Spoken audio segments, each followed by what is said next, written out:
Well, good morning from London and good afternoon in the Gulf. My name is Justin Marking, and it's a pleasure to welcome you to what is a series of webinars we're hosting at Savills, both here and internationally on all parts of the globe on the world's residential markets. I have to say, having been in the business for over 30 years, I thought I'd seen everything, but I suspect that none of us could have foreseen such an extraordinary year. And of course, in times of uncertainty, the ability to make informed decisions about investing in real estate has never been more important. Now, I'm going to pass over in a moment to Gaby Foord from our residential research department here in London. And sparing their blushes, I have to confirm they are generally regarded as the best in the business. They are also impervious to any pressure put on them by agents such as myself, and have an enviable track record of getting it right. Gaby specialises in the London market, and we have pre-recorded her presentation this morning to avoid any technical glitches, but she will be on the panel to answer questions after our presentation, when she'll be joined by other colleagues who are based both here and in the Middle East. If you have any questions during her presentation, do please let me have them on the Q&A section on the icon on your screen, and I will do my best to collate them and put them to the panel in due course. We should be through in about 40 minutes. The webinar is being recorded and we will send it through to you in due course, but in the meantime, let's begin. Gaby, over to you.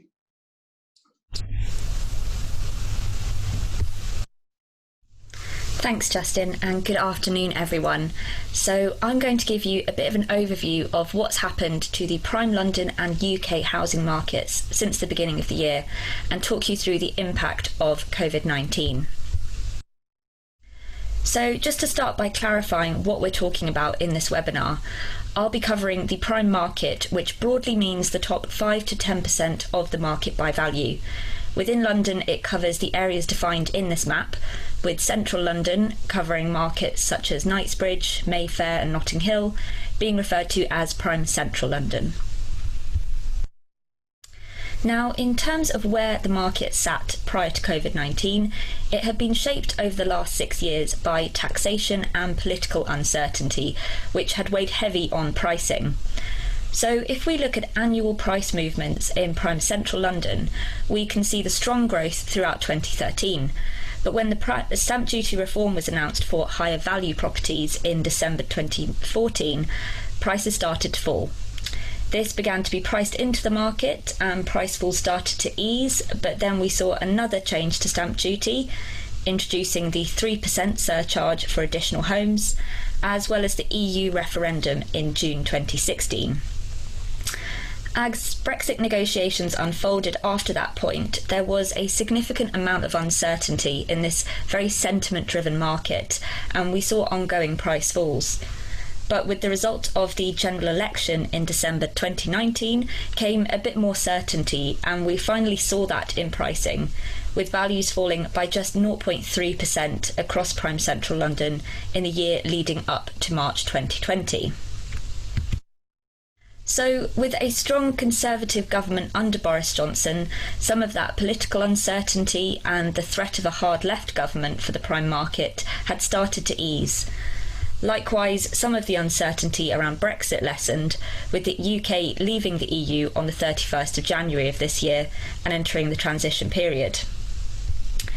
With that greater certainty, we saw a bit of a Boris bounce in transactions. So the number of sales over £5 million doubled in the Q4 of last year compared to Q3, and December saw the highest number of sales in a single month since 2014. So there was a definite feeling that many of those buyers who had been waiting out the market since 2014 were starting to make their move. And with values down by 20% since that peak, the market was looking very good value. So all of this was pointing to the prime London market being overdue a recovery. But of course, we saw the outbreak of COVID-19 in the UK with the going into lockdown on the 23rd of March. Now, unfortunately, this did bring back some of that uncertainty to an already discretionary market, and we did see values soften over the period from March until June. So prices falling by 1.2% across prime central London and by 1.1% across the rest of prime London. And with the country in lockdown, so was the housing market, meaning that we saw very few transactions happen. So we can see that transactions over £1 million in central London fell to about a third of their 2-year average during April. But the housing market in England was able to reopen on the 13th of May. So where has that left the market now? Well, despite transactions dropping to just a third of their usual level in April, we have seen an incredible amount of demand re-enter the market since it reopened. And this is very noticeable when looking at the amount of traffic to Savills' website for the property pages. So we can see it kept a relatively steady pace before lockdown. It then dropped as lockdown first happened, but we then saw it increase quite significantly. So visits to the property pages on a weekly basis are currently 68% higher than they were before lockdown. And if we break that down by whether the visitor is based in the UK or abroad, we can see that it was particularly international buyers that were fueling that growth in website visits during lockdown. And we found that interest on the website has fed through to applicant levels as well. So new buyers registering their interest for properties is also running around 60% higher than it was at the beginning of the year. And we're starting to see that surge in demand coming through in agreed sales too. And this isn't just unique to London, but across the entire UK market. So if we look at sales on a weekly basis compared to the same month last year, we can see how that demand level has really built. So the week the market reopened in England, agreed sales were just 23% of the usual level. But as you can see, that has increased rapidly. So for the week before last, sales were 58% higher than they were last July. And we're actually seeing even more growth in the market above £1 million, where sales are currently 77% higher than the same time last year. Now, some of this could be due to displaced demand from when the market was in lockdown, but there is also strong demand from those who have been waiting for a number of years for the market to recover, and also those who have accelerated their decision to move after being stuck in their homes for months. But we've also seen a bit of a boost since it was announced that there would be a stamp duty holiday for purchases up to £500,000 until the end of March next year. And whilst much of the activity in lockdown was being driven by domestic buyers, obviously because of the travel bans, we're now starting to see demand return for international buyers. Now, one major driver of this is the currency advantage that many buyers have. So taking into consideration the price falls in prime central London since 2014, as well as the weakness of sterling, it means that a buyer purchasing a £5 million property in euros is paying 27% less today than they did at the height of the market in 2014. And for those buying in US dollars, that discount is even higher at over 40%. As such, we've actually seen an increase in international buyers in the new build market. So international buyers have increased their share of the market by 20% since 2016. And there has been particularly strong growth this year from buyers in Asia, particularly from Hong Kong. And if we look at the associated costs of buying in London compared to other global cities, it does remain very competitive. So other cities such as Vancouver, Hong Kong, Singapore, they have incredibly high taxes for overseas buyers purchasing property. And then in other markets such as New York, you're seeing a mansion tax to own a property over $2 million. So with the current stamp duty holiday, the costs of buying, holding and selling a $2 million property as an overseas investor in London is significantly less expensive than other markets. Now, there is going to be a stamp duty surcharge introduced in the UK next April at 2% for non-domiciled buyers. But even with that tax, we can see that again, London does remain very competitively priced. And although we've seen values soften in London amidst the uncertainty of COVID-19, it's not the only market to experience this globally. So in the first 6 months of this year, the value of prime property across the world has collectively fallen by 0.5%.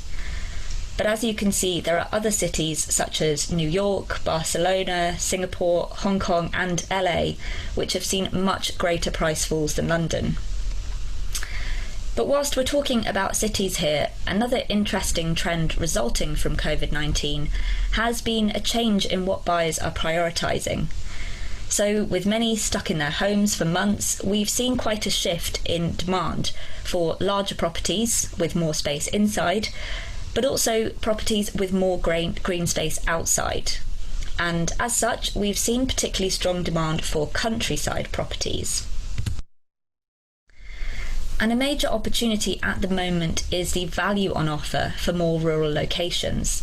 So a property that was worth £1 million in 2007, so before the global financial crisis, if it's in a city such as Cambridge, Bristol, Oxford, that has seen a value increase to around £1.15 million now. But for more rural properties, they're actually still below their peak from prior to the financial crisis. And with an increase in demand for countryside locations at the moment, there could be a growth opportunity for those more rural properties going forward. So thinking on the line of opportunities, what do we think will happen next for the prime market? Well, of course, much is going to depend on how the UK and the world weather the storm of COVID-19 and if we see a second wave. But economically, there are a few reasons why this downturn is quite different from previous ones.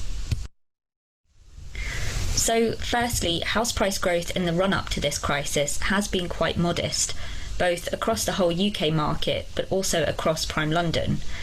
So in the run-up to the global financial crisis in 2007, prices in prime central London were increasing by 20 to 30% year on year, whereas this time they were coming out of a relatively long and slow downturn since 2014. Interest rates are at an all-time low, with the base rate at just 0.1%, meaning that mortgages are incredibly competitive. But banks are being slightly more cautious in high loan-to-value lending for 90% mortgages.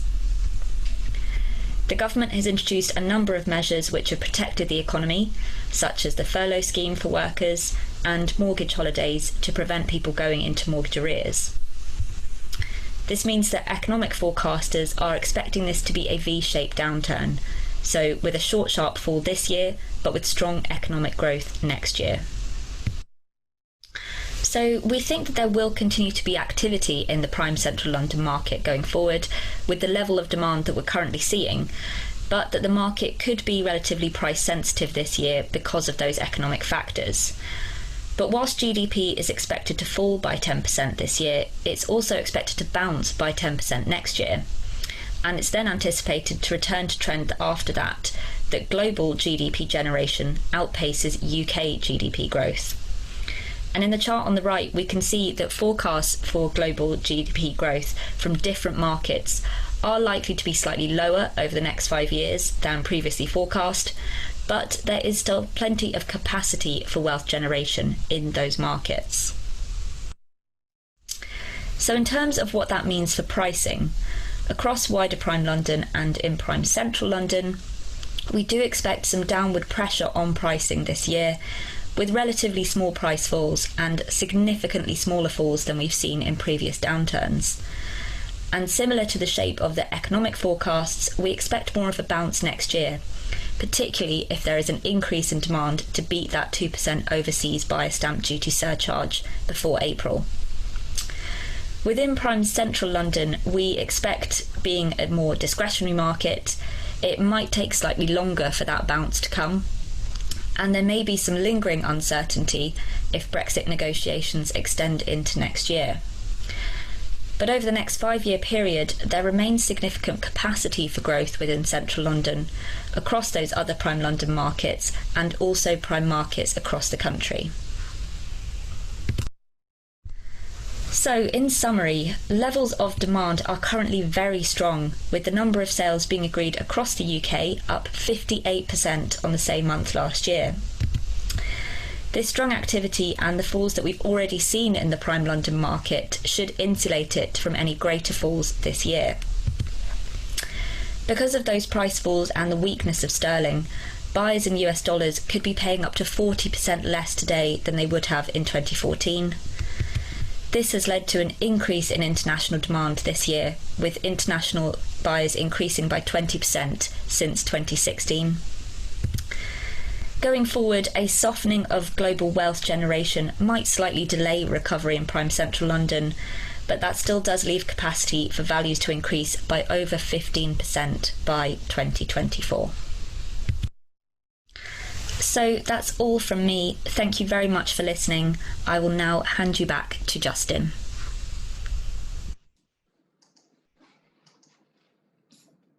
Thank you very much indeed, Gaby. That was fantastic, and you're absolutely right.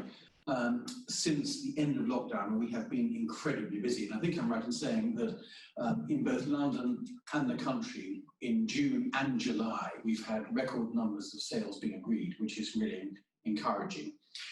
Before we answer questions, and we have a number of questions from those attending the seminar, I thought I ought to introduce your panellists. First, on my left is Ed Lewis. Ed is head of the London residential sales team in the UK. He's been at Savills for almost 30 years, I think, and he and his team provide sales and marketing advice across the capital to many of London's top developers, assisting both buyers and sellers in everything from, I think, trophy estates, marvellous houses, homes and apartments, to buy-to-let investment. Secondly, we have Stan-Ennor, who's there. Stan heads up our international residential for Savills in the Middle East. Stan has worked and lived in the Middle East for some 8 years, and he specialises in private clients, family offices and institutions on their institutional residential investments worldwide, particularly London. Gaby, from whom you just heard, specialises in London, and as I said, is available to answer any questions you may have now. And of course, Jonathan Hewlett, who's been with Savills again, like Ed and myself, for about 30 years. And over that time, Jonathan has headed up our London business and has sold some of the capital's best houses and apartments, and his knowledge of that market is encyclopedic. And then last but not least, on my right, Trevor Kearney.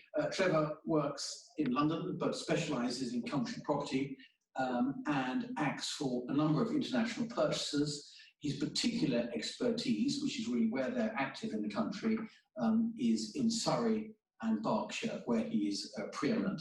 So let's begin by the questions, if I may. Let's start in London. Ed, on my left, many of your top-end developments have historically been bought by international investors. Has this been the case in the first half of this year? And what's the current thinking of your market at the moment? Thanks, Justin. Well, I think as Gaby's already alluded to, London has remained a truly international city, and international buyers are attracted by the value in the market. Since 2014, there's been some good value to be reaped, and obviously the currency discount. So there's a double whammy, double opportunity. And London is attractive because it has secure tenure, long leasehold, an education system where many overseas buyers like to send their children. The time zone works from a business perspective. There's aspiration to buy in London, and plenty of good high quality stock. To the question, we've seen in the new home sector a considerable amount of interest from international buyers, and particularly out of Hong Kong and indeed mainland China, as Gaby has alluded to. But Western Europeans probably tend to go for second-hand market, Southeast Asians for the new homes market, the Middle East sort of 50-50. So there's some great opportunities on our books, and Whilst we haven't got international buyers in London at the moment, they are busy buying from their homes remotely, and we're looking forward to welcoming international buyers hopefully soon, but certainly towards the end of the month when we expect travel restrictions to be lifted. Fascinating. Jonathan, turning to the second-hand market, Ed alluded to that a moment ago. You specialise in this market in London, and traditionally, of course, many of your buyers have been international. What's your market doing at the moment? And we anticipate international buyers maybe coming back in the autumn, but are people buying at the moment? Very much so. I mean, the market is being led very, very strongly domestically. So we are seeing the greatest amount of activity in our domestic London offices, which is sort of south of the Thames, West London, East London, etc. In Prime Central, slightly lower volumes than we've seen, but we're still seeing some very strong investment, and areas like Chelsea are doing very well. But some of the areas right in the centre are lacking people, either because international purchasers aren't coming over, or because some of the domestic people who live here have remained in their country residence or wherever they went throughout lockdown. I mean, interestingly, I am trying to do a deal myself at the moment at about 25 million, and I think we will get there, a domestic buyer from a American family. So, there is life out there. The other thing is, we've talked about, there is a stamp duty holiday, which is helping people take advantage of it. We are seeing and expecting people to also possibly try to purchase, if they're coming in from overseas, before the 2% increase in stamp duty next April. But I mean, it is very active. We are, I mean, the other interesting, if you think of back to when we were in lockdown, how many virtual viewings and how many offers were coming out of virtual viewings. A lot of work is being done with parties from overseas to provide as much information about a property before they come and visit it, which is definitely helping us do some transactions. Fascinating, thank you. And actually, one question that's just come in from one of the participants of the webinar was what's happening to values? And I think it's right in saying, Jonathan, that values are remaining pretty stable, which is good news. And I think actually last week, on average, we agreed sales within 2% of guide price at Savills, which is pretty encouraging. Correct. I mean, we run a Savills index, and that last value at the end of June, I reckon, and that showed a drop in Prime Central London of about 1.2%. I reckon that might even be lighter now if we revalued that basket of properties.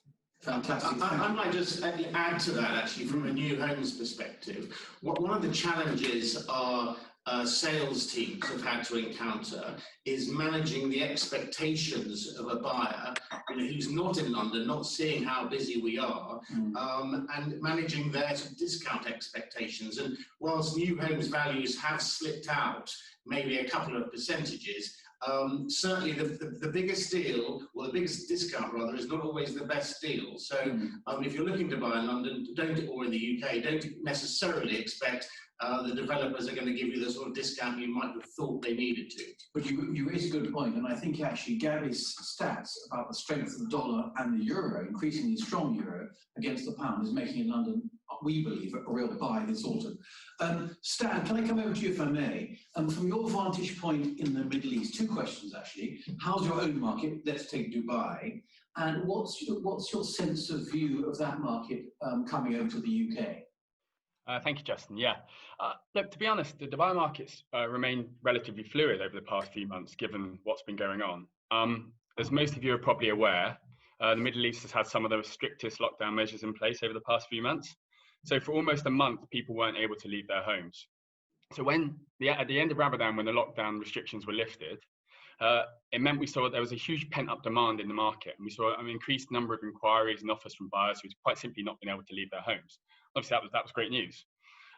Just in terms of the Dubai market as a whole, there is a bit of fatigue, I would say.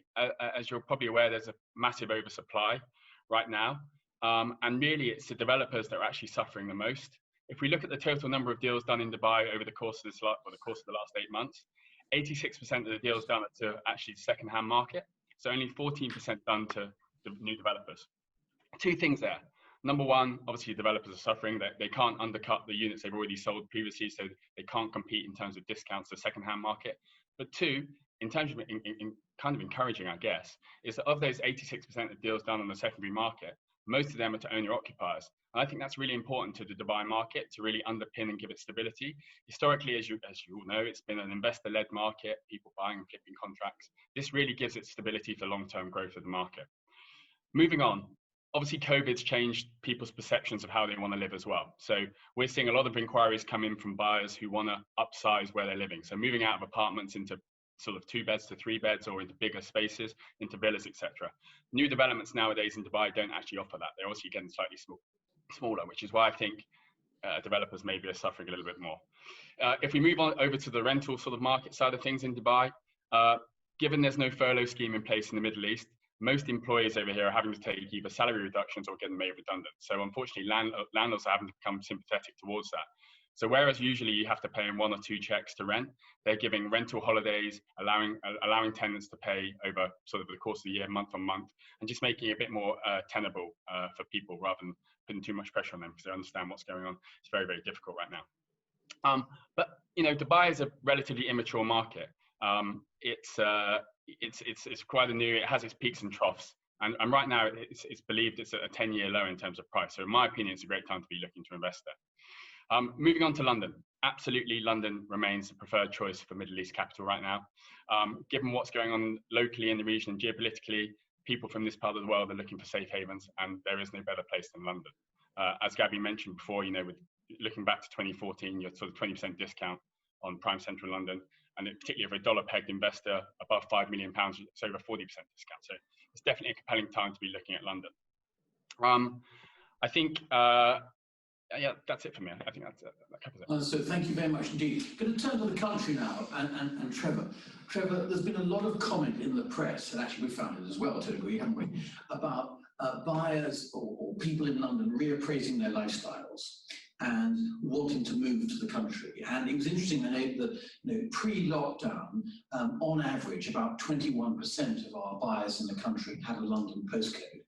That's now increased to nearly 40%. Yeah, that's right. What are you finding in the country markets doing? It's incredible. There's never been a better time to buy in the country. There is, of course, the value gap between London and the country. It's interesting to see what people are doing and where they're headed. So they're coming out of London and they're either going west across to the Cotswolds, or they're coming down south to Surrey. To give you an idea, some of the Surrey markets are 10 miles away from Mayfair, and you are paying about 20% of the price as you would in Mayfair.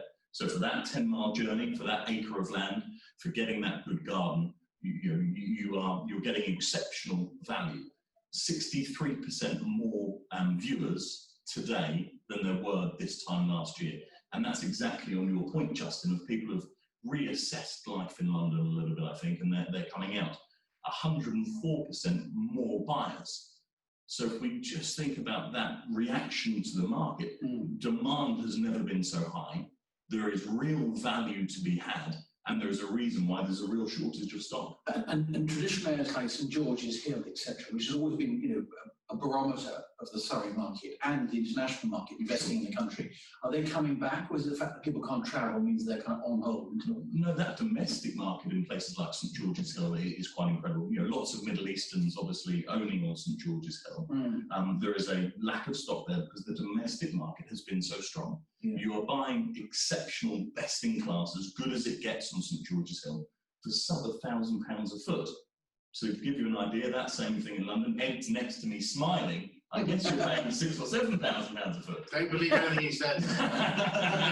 So, you know, so the country is exceptional value. St George's Hill is a wonderful barometer of the market. The domestic market is underpinning that in a fabulous way. And I expect with the inquiries that we're having, the international market will bolster that as we see the rest of this year. And things are unlocked and people can join us. And I think your point is right. I think what people are doing is to buy in the country but keep a pied a terre in London, sure. Particularly if they're getting beyond Surrey and into the further reaches of an hour or two from London. Yeah, for sure. They like that balance. I have a client at the moment who bought through Ed at £15 million in Mayfair. He's now looking an hour away from London, probably spending a similar amount of money in the country. Wants that same quality. He wants that same kind of lifestyle elements to the house, but of course he wants some land around him, he wants some space to entertain some family and friends. So yeah, you're exactly right. People are spreading their wings a little bit further, they're getting good value for money in doing so, but that domestic market, I can't say strongly enough how strong it is. And I think it's important to realise how, if you like, underperforming the country has been. Sure. So it's looking doubly good value at the moment. Yeah. Quick question, if I may. Thanks very much, Trevor. Quick question for Gaby, if I may, on stamp duty. Obviously, the Chancellor's raising of the thresholds on stamp duty is welcome and gave a boost in confidence to the market to a degree. Two questions actually, Gaby. Do you think that he may extend this threshold up into higher values? And the stamp duty holiday lasts until April next year. What's your thoughts on him possibly extending that to the end of the year? Sure. So yeah, this has been talked about a lot over the last few years, particularly after that change that came in 2014. But I think if we look back on sort of the subsequent changes that have been made to stamp duty, it has been very much focused on the lower end of the market and particularly helping first-time buyers. So actually that first change in 2014 resulted in a stamp duty cut for 90% of the market. So it was only really purchases sort of around $1 million and above that were seeing a higher bill. And then that 3% surcharge for additional homes, and then the subsequent cut for first-time buyers. Again, it's all very much been centred on helping first-time buyers. So I think in that respect, it does seem unlikely that we'll see a cut to the top end of the market. Obviously, the current holiday does still make a difference. You can save up to £15,000. But I think that politically, it does seem unlikely we'll see sort of a shift away in focus on helping the lower parts of the market. And then in terms of whether I think that holiday will be extended, and again, I know it's been referenced as well that perhaps the 2% overseas surcharge will be postponed. Again, I probably think that's unlikely, just because, you know, obviously stamp duty is a huge amount of revenue for the government. In a normal year, it can account for £8 billion in revenue. And if you consider that it's forecast that the government will be spending £300 billion in a single tax year to deal with coronavirus through things like the furlough scheme and helping to support businesses, you can see how any potential income they can get from tax will be incredibly important to them. Understood. Thank you very much indeed. Ed, can I come back to you a bit? Obviously, we're speaking about London, but many international investors, I think, tell me, are now looking at regions outside London, the likes of Oxford, Cambridge, Manchester, Birmingham, etc. Maybe lower value, and maybe they're buying unseen. Are you finding that the case at the moment? Yes, I mean, actually, historically, international buyers have gravitated to the university towns. So you might add Bristol to that list, Edinburgh, obviously Cambridge, Oxford, we talked about. They may have aspirations to send children there and want to find something for accommodation for them, or they may have actually been educated there, so they have a link.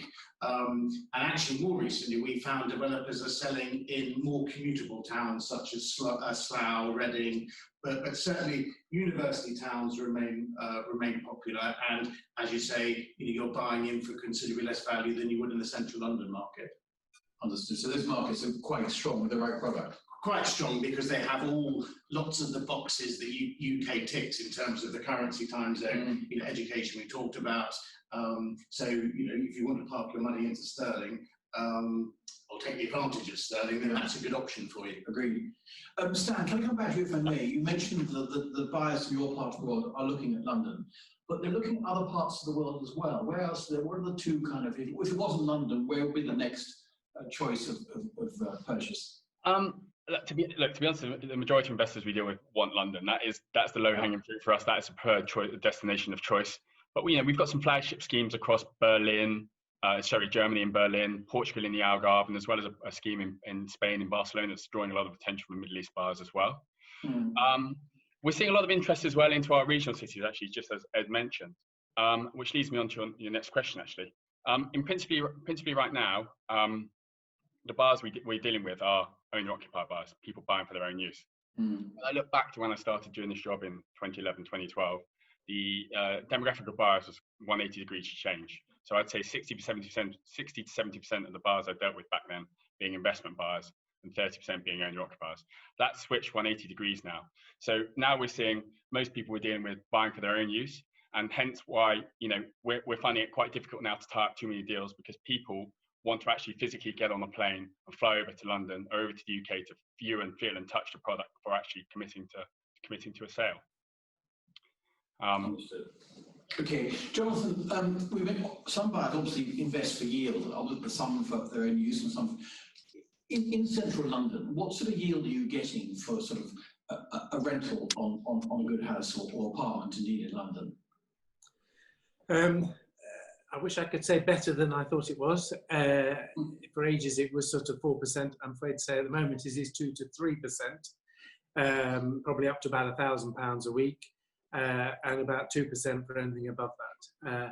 I mean, with a bit of luck, with the growth that Abby's talked about and the reasonable return, it's probably way better than it is being in a UK bank at present.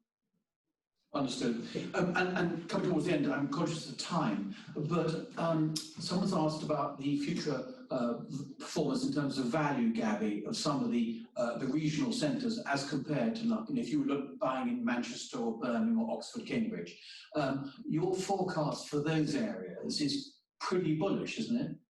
Yeah, I think they will see some stronger growth, and much of that is because, you know, they have been over the last 10 years. I think Gaby has frozen. I think that's the case. Yeah, she had. Gaby, back. You're back. Gaby, not to worry, we'll move on if we may. Quick one, actually, if I may, put to Jonathan and Trevor. You know, I mentioned the demand for green space.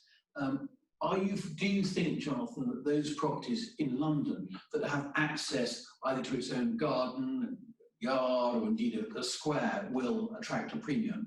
And again, in the country, are you finding people wanting larger and larger gardens and more space? Jonathan, start with you, perhaps. Yeah, I mean, very definitely. I mean, I think I can say, obviously, it's always been the case. You know, you buy in a garden square, one for the view and one for the access to the gardens. Ed will answer for developments that they put, you know, balconies, terraces, etc., etc.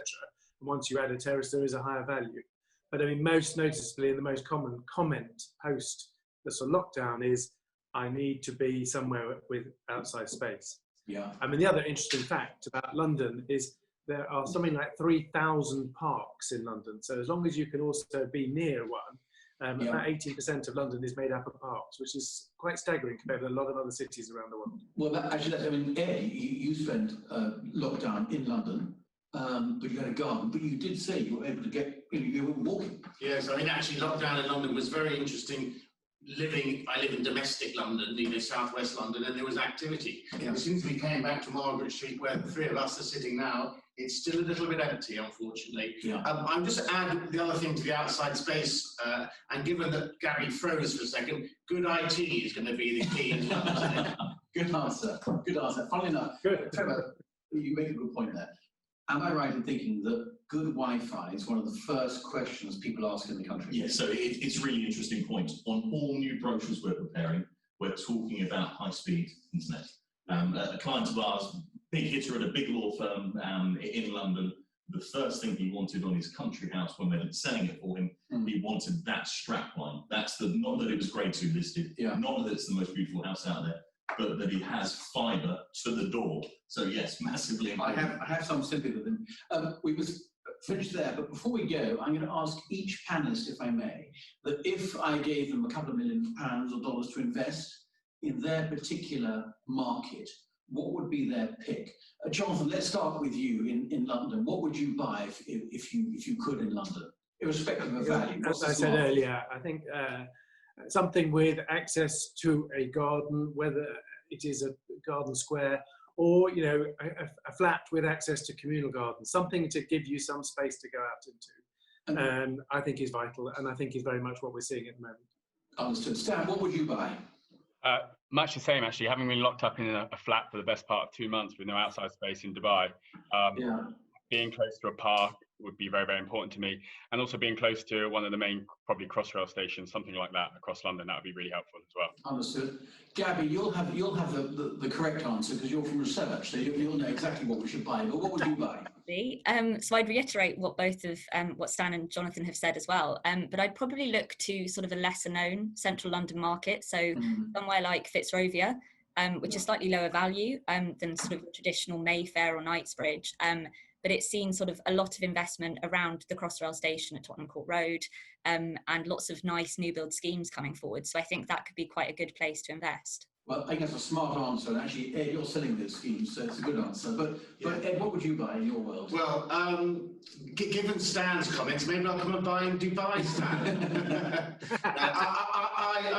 I always pick London, and primarily because of the value that Savills Research Department are suggesting we might see over the next 3 or 4 years. Goes without saying, outside space, views, whatever it may be. But I think it's the value driver for me. Understood. And lastly, Trevor, what would you buy in the country? For me, it's commuter Surrey. It's 15, 20 miles away from London. You can buy a fabulous family home for £2 million.